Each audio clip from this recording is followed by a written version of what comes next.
long holiday weekend is over as millions of Americans made their way back home today. As Josh Robertson reports, travelers fighting the crowds at Armstrong International say they're still thankful for a great time. It was great. We had a great time. We were visiting Grandma and Grandpa down here in New Orleans. We live in Chicago. Wrapping up the Thanksgiving holiday, millions of Americans took to the skies or to the roadways on Sunday to get back home after a long weekend of food, football, and family visits. Went to the fairgrounds, saw some horses yesterday. So did we. Yeah, we had fun. Turkey. We had a Baskin-Robbins turkey cake, so that was really the highlight. We went to the football game.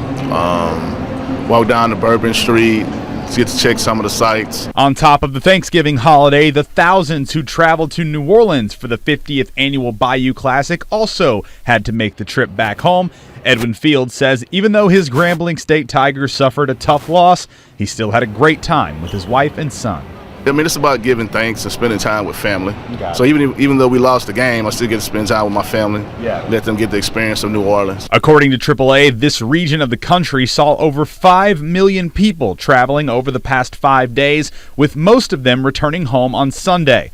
Although for some, it was the beginning of their trip, not the end. We were home for the holidays, resting up because we were leaving today for 2 days up in New York. We're going to see the Rockettes. We're hopefully getting on the Norwegian breakaway for a 14-day trip.